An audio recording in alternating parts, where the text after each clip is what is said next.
ইব্রাহিম আলাইহিস সালাম উত্তর দিচ্ছেন, এটা হচ্ছে ফেরাউনের মেয়ের চুল আঁচড়ে দিত একজন দাসী, যার হাত থেকে একদিন চিরুনি পড়ে গিয়েছিল।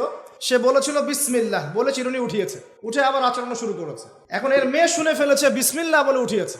সেই মেয়ে ফেরাউনকে বলল যে আপনাকে বাদ দিয়ে এই দাসী আরেকজনকে ইলাহ মানছে। তখন সেই দাসীকে গ্রেপ্তার করা হলো। তুমি কার উপাসনা করছো, কার ইবাদত করছো? সে দাসী বলছে আমি এক আল্লাহর ইবাদত করি। কে আল্লাহ? যে আল্লাহ আমাকে সৃষ্টি করেছেন, যে আল্লাহ আমার রব, যে আল্লাহ আপনারও রব। ফেরাউনকে মুখের উপর বলে দিল। এবার ফেরাউন তাকে ধরে বলছে ফিরে আসো তোমার মতাদর্শ থেকে, না হলে তোমাকে জীবন্ত আগুনে পুড়িয়ে মার। কি বলছে? আগুনে পুড়িয়ে মার। তো সে ফিরে আসে না। তখন ফেরাউন দেখলো তার সন্তান সন্ততি আছে কিনা। সন্তানরা আমাদের সফট কর্নার না, সন্তানকে ডেকে আনা হলো। দুইটা বাচ্চা, দুইটা কি তিনটা বাচ্চা। বলছে ফিরে আসো, আমাকে ইলাহ বলে স্বীকার করো, না হলে তোমার সন্তানদেরকে আগুনে ফেলে দিব। সেই মহিলা বলছে আমার তো মাত্র 3টা সন্তান, আমার যদি এর চাইতেও বেশি সন্তান থাকতো তারপর আমি ফিরে আসতাম না।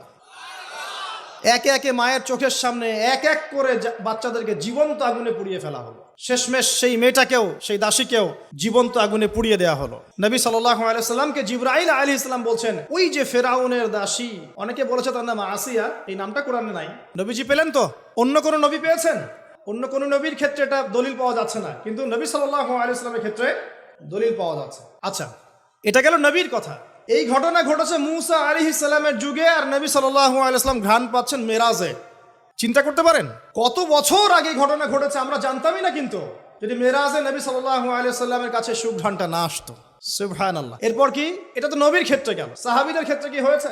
একজন সাহাবী যার নাম আনাস বিন নজর। কি নাম? আনাস বিন নজর। নামগুলো মনে রাখবেন। উহুদের মাঠে বিশাল যুদ্ধ হচ্ছে। আমরা জানি যুদ্ধের মধ্যে প্রথম দিকে মুসলিমরা প্রায় জয়লাভ করেই ফেলেছিল, কিন্তু একটা ভুল, অনলি একটা ভুল। কি ভুল? ওই জাবাল রুমার মধ্যে 50 জন তীরন্দাজ সাহাবীকে রেখে দেওয়া হয়েছে। নবীজি বলেছিলেন আমরা যদি মরেও যাই, আমাদের গায়ের গোশত যদি পাখি এসে খাওয়া শুরু করে, তোমরা নামবে না এখান থেকে। বুঝতে পারছেন? কমান্ড। এটা হচ্ছে একজন নেতার আনুগত্য। কমান্ড, নেতার আনুগত্য কত বড় জিনিস দেখেন। তো যখন যুদ্ধ শুরু হয়ে গেল, হামজা রাদিয়াল্লাহু আনহু সহ অন্যান্য সাহাবীরা বীর বিক্রমে যুদ্ধ করলেন।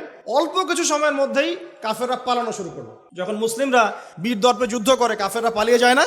যায় না? মুসলিমরা সবাই ঐক্যবদ্ধ যদি হতে পারতো, কোনো কাফেরের শক্তি ছিল নাকি ইসলামের দিকে চোখ তুলে তাকায়? আজকে আমরা যে বিভক্ত, আমরা বিভক্ত, আপোষে বিভক্ত, বিভিন্ন দলে মতাদর্শে বিভক্ত।